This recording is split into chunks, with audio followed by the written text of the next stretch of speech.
السلام علیکم ورحمۃ اللہ وبرکاتہ نحمدہ ونصلی علی رسولہ الکریم اما بعد اعوذ باللہ من الشیطان الرجیم بسم اللہ الرحمن الرحیم واکتب لنا فی هذه الدنیا حسنة وفی الآخرة انا ہدنا الیک قال عذابی اصیب به من اشاء ورحمتی وسعت كل شيء فسأكتبها للذین يتقون ويؤتون الزکاة والذین هم بآیاتنا یؤمنون الذین یتبعون الرسول النبی الأمی الذی یجدونہ مکتوبا عندهم فی التوراة والانجیل یأمرهم بالمعروف وینہاهم عن المنکر ویحل لهم الطیبات ویحرم علیہم الخبائث وَيَضَعُ عَنْهُمْ إِصْرَهُمْ وَالْأَغْلَالَ الَّتِي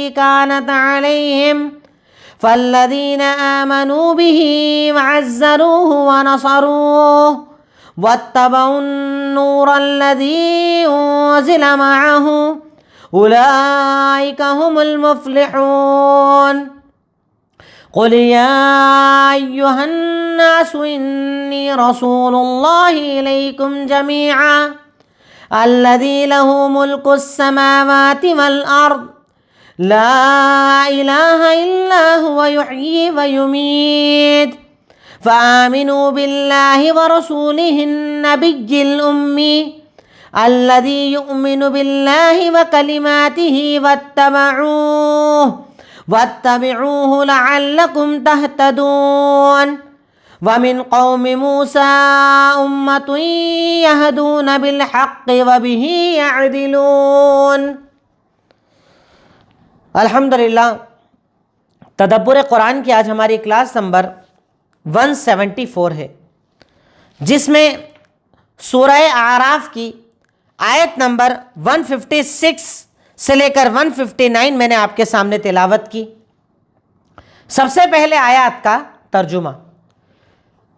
کل کی آیات میں میں نے آپ کے سامنے ذکر کیا کہ اللہ رب العالمین کے حکم سے حضرت موسیٰ نے اللہ تعالیٰ سے دعا مانگی آخری میں کہ انت ولینا، تو ہمارا مددگار ہے، ہمیں معاف کر دے، ہم پر رحم فرما، اور تو معاف کرنے والوں میں سب سے بہتر ہے۔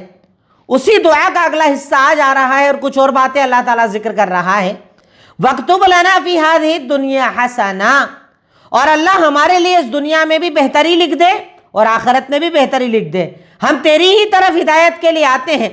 اللہ جواب میں کہتا ہے کہ عذابی، میرا عذاب، میں جسے چاہوں اپنا عذاب دوں، اور میری رحمت جس نے ہر چیز کو ڈھانک رکھا ہے، تو میں لکھ دوں گا اپنی رحمت کو ان لوگوں کے لیے جو تقوی اختیار کرتے ہیں، زکوٰۃ دیتے ہیں، اور جو ہماری آیتوں پر ایمان رکھتے ہیں۔ اب حضرت موسیٰ نے توبہ کی تو اللہ تعالیٰ کہہ رہا ہے میرا عذاب جسے چاہے میں دیتا ہوں، اور جسے چاہتا ہوں اپنی رحمت میں جگہ دے دیتا ہوں۔ اور میں اپنی رحمت میں جگہ کن لوگوں کو دوں گا؟ جو تقوی اختیار کریں گے، زکوٰۃ دیں گے، اور میری آیتوں پر ایمان رکھیں گے۔ اس کے بعد اور بتایا الذین یتبعون، اور اللہ تعالیٰ کن پر رحم کرے گا؟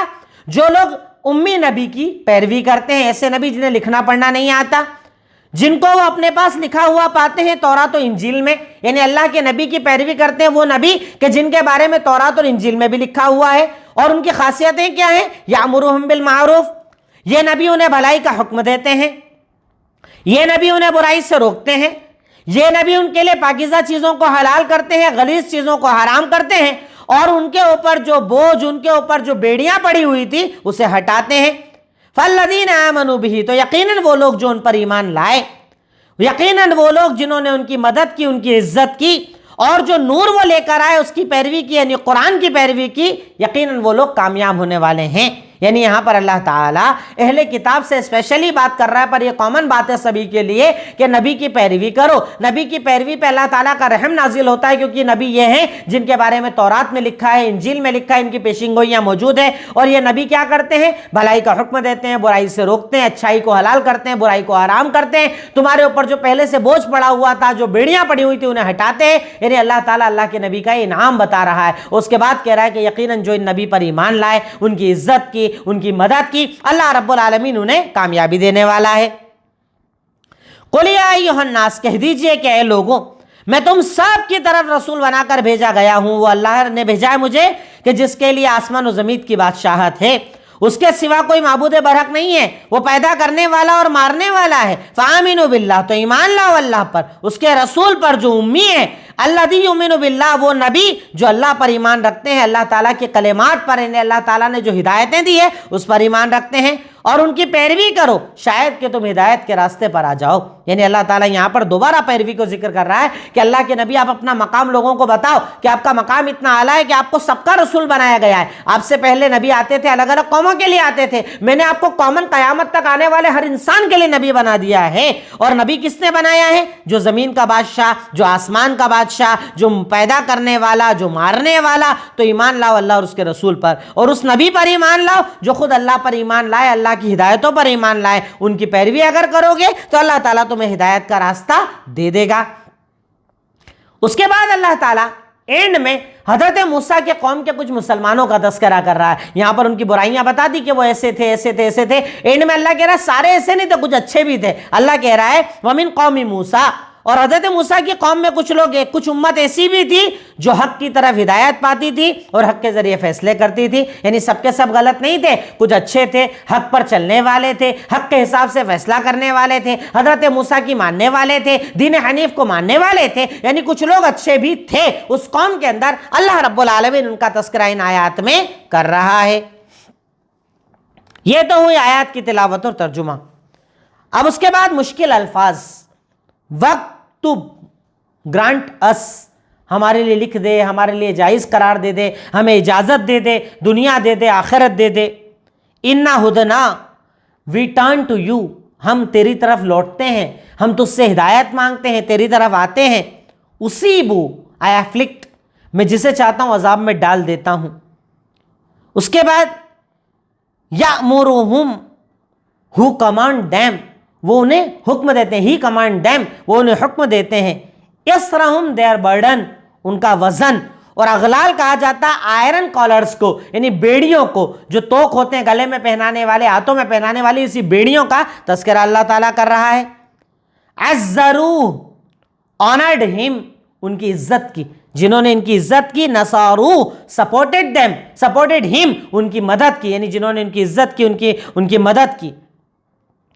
اللہ رب العالمین نے آج کی آیت میں جو کچھ الفاظ مجھے مشکل لگے قرآن کی آیت میں آپ کے سامنے میں نے ذکر کیے۔ اب اس کے بعد ہمارا بنیادی نقطہ ہوتا ہے تدبر، کہ آج کی آیتوں پر ہم کیا غور کر سکتے ہیں، آج کی آیتوں پر ہمیں کیا غور کرنا چاہیے۔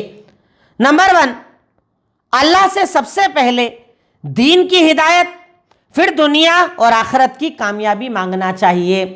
سب سے پہلے دعا مانگو، ہاتھ اٹھاؤ، سر جھکاؤ، جب بھی مانگو سب سے پہلے تو مانگو اللہ سے ہدایت۔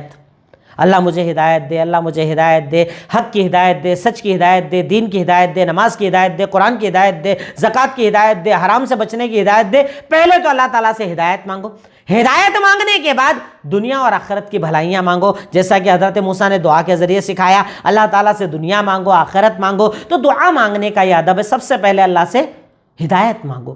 ہدایت سب سے بڑی دولت ہے، ہدایت اللہ تعالیٰ کا انعام ہے۔ جسے اللہ تعالیٰ حق کی طرف ہدایت دے دے، نماز کی طرف ہدایت دے دے، روزے کی طرف ہدایت دے دے، توحید کی طرف ہدایت دے دے، تو اس سے بڑی کوئی نعمت ہو نہیں سکتی۔ تو اللہ تعالیٰ سے سب سے پہلے ہدایت، اس کے بعد دنیا کی بھلائی اور پھر آخرت کی بھلائی بندہ مانگ سکتا ہے۔ اللہ رب العالمین سے ہم ہر قسم کی بھلائی کی دعا کر سکتے ہیں۔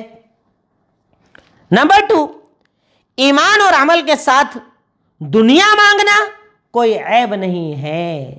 اگر آپ ایمان پر بھی ہیں، عمل پر بھی ہیں اور اس کے بعد اللہ سے دنیا مانگ رہے ہیں تو کوئی گناہ نہیں ہے۔ کئی لوگ ہمارے یہاں اپنے آپ کو بڑا صوفی بتانے کے لیے، بڑا اللہ والا بتانے کے لیے ایسا کہتے ہیں ہم تو دنیا کی دعا ہی نہیں کرتے۔ کئی لوگ بلکہ کاروبار کی دعا مانگنے کو حرام بھی بول دیتے ہیں۔ یہاں پر اللہ تعالیٰ کہہ رہا ہے اللہ کے نبی دعا مانگ رہے ہیں، حضرت موسیٰ یہ دعا مانگ رہے ہیں، اللہ کے نبی اس سے زیادہ جامع دعا مانگتے تھے، اور ربنا آتینا فی الدنیا حسنۃ وفی الآخرۃ حسنۃ وقنا عذاب النار، اے اللہ تعالیٰ ہمیں دنیا کی بھلائی دے، آخرت کی بھلائی دے۔ دنیا کی بھلائی کا مطلب کیا ہے؟ کاروبار، ترقی، پیسہ، رتبہ، شہرت، عزت۔ تو اگر آپ میں ایمان اور عمل ہے اس کے بعد آپ دنیا مانگ رہے ہیں، کوئی حرج والی بات نہیں ہے۔ پر ایمان نہیں ہے، عمل نہیں ہے، کچھ نہیں ہے، بس دنیا دنیا دنیا طلبی میں لگے ہوئے ہیں، وہ غلط ہے، وہ معیوب ہے، وہ اللہ تعالیٰ کو ناپسند ہے۔ پر جب آپ کا ایمان مضبوط، آپ کا عمل مضبوط، آپ نمازی، آپ روزے دار، سب کچھ ہے، اور اس کے بعد دنیا مانگ رہے ہیں، اس میں کوئی حرج والی بات نہیں، کیونکہ بنا دنیا کے کام کرنا اتنا آسان نہیں ہوتا ہے۔ دنیا چاہیے ہوتی ہے، پیسہ چاہیے ہوتا ہے، اس سے آپ دین کا کام کریں گے، خدمت کا کام کریں گے، مدارس بنائیں گے، مساجد بنائیں گے، کام آپ کر پائیں گے۔ تو اللہ تعالیٰ سے دنیا مانگنا کوئی گناہ نہیں ہے، جب اس دنیا مانگنے کے لیے بندہ ایمان اور عمل کا راستہ اختیار کرے۔ پوائنٹ نمبر 3، جس کو دنیا مل جائے اسے خوب توبہ کرنا چاہیے۔ دیکھیں یہاں پر اللہ تعالیٰ کہہ رہا ہے کہ دنیا مانگی اور اس کے بعد اللہ تعالیٰ نے جب اپنا عذاب بتایا تو اللہ تعالیٰ سے توبہ بھی کر رہے ہیں۔ جب اللہ آپ کو دنیا دینا شروع کرے نا، مال، دولت، پیسہ، گھر، بنگلہ، گاڑی، جو مانگ رہے ہو دے رہا ہے اللہ تعالیٰ، جو دعا کر رہے اللہ تعالیٰ نواز رہا ہے، ہر چیز اللہ تعالیٰ دے رہا ہے۔ تو جب اللہ رب العالمین آپ کو دنیا دینا شروع کرے تو آپ کو بہت زیادہ توبہ کرنا چاہیے، اللہ معاف کر، اللہ معاف کر، اللہ معاف کر۔ پر ہوتا ہے کیا؟ جسٹ اپوزٹ ہو جاتا ہے۔ اللہ جب دنیا زیادہ دیتا ہے نا، بندہ اور زیادہ گناہ کرنے لگ جاتا ہے، اور زیادہ حرام کرنے لگ جاتا ہے۔ اللہ رب العالمین یہاں پر یہ بات ہمیں بتا رہا ہے کہ جب اللہ تعالیٰ تجھے دنیا نوازے نا، جب اللہ تعالیٰ تجھے دنیا دینا، اور زیادہ جھک، اور زیادہ مانگ، اور زیادہ توبہ کر، اور زیادہ اللہ تعالیٰ کے آگے اقرار کر، اپنی غلطیوں کا اقرار کر۔ اس سے اللہ رب العالمین بندے کی توبہ قبول کرتا ہے اور اس کے گناہوں کو اللہ تعالیٰ معاف فرماتا ہے۔ پوائنٹ نمبر 4، دعا کا طریقہ پتہ چلا کہ ہدایت مانگو، پھر دنیا اور آخرت مانگو، اور پھر توبہ کرو۔ دعا کا طریقہ، ویسے تو کئی جگہ میں اس سے پہلے بھی دعا بتا چکا ہوں، دعا کے آداب بتا چکا ہوں۔ یہاں پر اللہ تعالیٰ دعا کا پھر طریقہ سکھا رہا ہے۔ بندہ پہلے اللہ کے نام لے، درود پڑھ لے، اس کے بعد کہے اللہ مجھے ہدایت دے، اللہ ہدایت کا راستہ بتا، اللہ سیدھا راستہ بتا، پھر اس کے بعد اللہ دنیا میں ترقی دے، اللہ آخرت میں ترقی دے، اور اینڈ میں توبہ کرے۔ توبہ توبہ توبہ، گناہوں کو یاد کرے، خطاؤں کو یاد کرے، لغزشوں کو یاد کرے، غلطیوں کو یاد کرے، یاد کر کر کے اللہ تعالیٰ سے معافی مانگے۔ ایک ایک گناہ کو یاد کر کے معافی مانگے، اللہ تعالیٰ سے معافی مانگنے والوں کو یقیناً پسند فرماتا ہے۔ تو یہ دعا کا ادب ہمیں پتہ چلا۔ نمبر 5، اللہ کی رحمت کے لیے تقوی، عمل اور اتباع لازم ہے۔ یہ بھی پتہ چلا، اللہ تعالیٰ کی رحمت اگر چاہیے نا تو رحمت کے لیے سب سے پہلے چاہیے تقوی، پھر چاہیے عمل، اور پھر چاہیے اتباع۔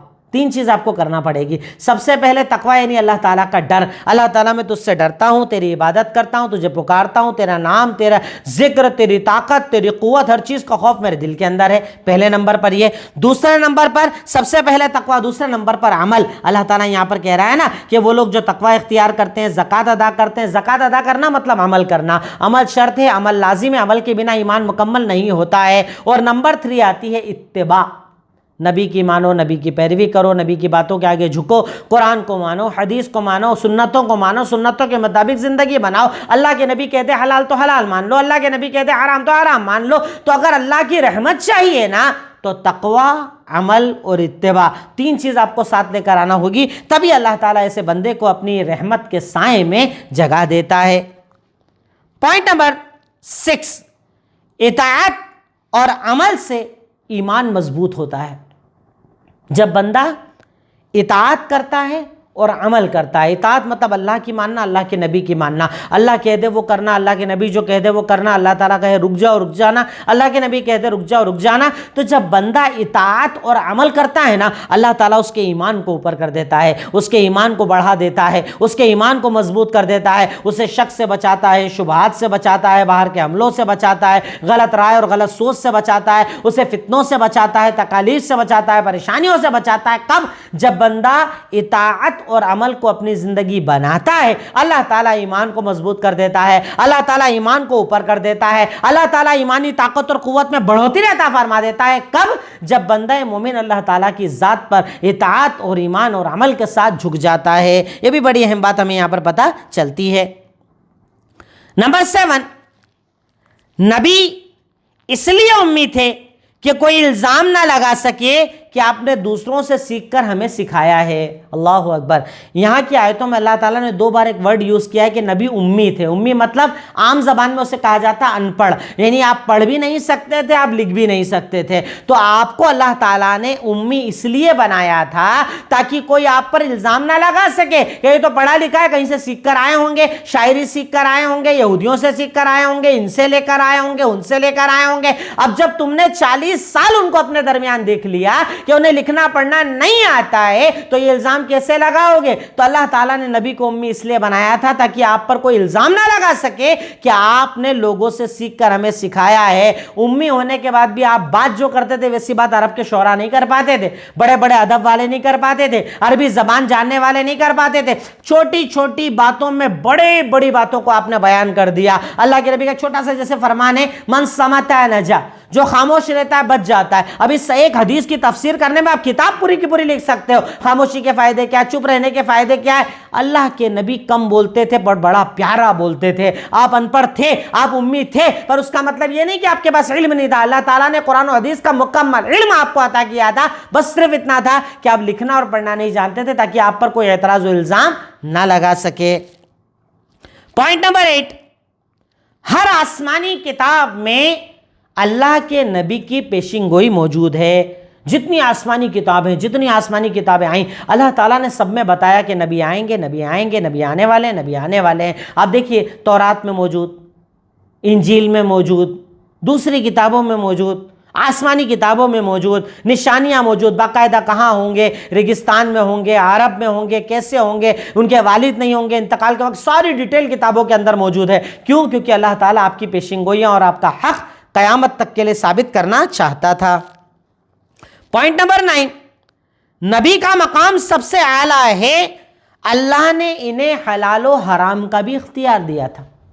اب دیکھیے، سوچیے آپ، اللہ کے نبی کا مقام کتنا اوپر ہے، آپ کا مرتبہ کتنا اوپر ہے، اللہ تعالیٰ نے آپ کو درجہ کتنا اوپر دیا کہ اللہ تعالیٰ نے آپ کے اختیار میں حلال و حرام بھی دے دیا تھا۔ آپ حلال و حرام کر سکتے تھے، شریعت سازی، شریعت کو نافذ کرنا اللہ تعالیٰ نے اللہ کے نبی کے ہاتھ میں رکھ دیا تھا۔ اس سے آپ کا مقام پتہ چلتا ہے، جس کی 1-2 مثال آپ دیکھیں۔ مچھلی ہم لوگ کھاتے ہیں، اللہ تعالیٰ نے مردہ حرام کیا ہے۔ مچھلی کیسی کھاتے ہیں؟ مردہ۔ قرآن میں کہیں پر لکھا ہے اللہ تعالیٰ نے اسے حلال کیا اللہ کے نبی کے ذریعے کہ مچھلی مردہ بھی تمہارے لیے حلال ہے۔ خون ہم جانتے ہیں اللہ نے قرآن میں حرام کیا ہے، ہم کھاتے ہیں تلی، ہم کھاتے ہیں کلیجی، حلال کہاں سے ہوئی؟ اللہ کے نبی نے بتایا۔ تو ایسے کئی اعمال ہیں جو اللہ کے نبی نے بتائے کہ یہ حلال ہے کہ حرام، کیونکہ اللہ تعالیٰ نے آپ کو شریعت سازی کا حق دیا تھا۔ تو اس سے آپ کا مقام، آپ کا مرتبہ، آپ کی پہنچ، اللہ تعالیٰ آپ سے کتنی محبت کرتا ہے، یہ بات ہمیں پتہ چلتی ہے اور آپ کا مقام اور رتبہ پتہ چلتا ہے۔ نمبر 10، اسلام دین فطرت ہے، اس لیے اس میں ہر پاک چیز حلال ہے، ہر ناپاک چیز حرام ہے۔ اسلام دین فطرت ہے۔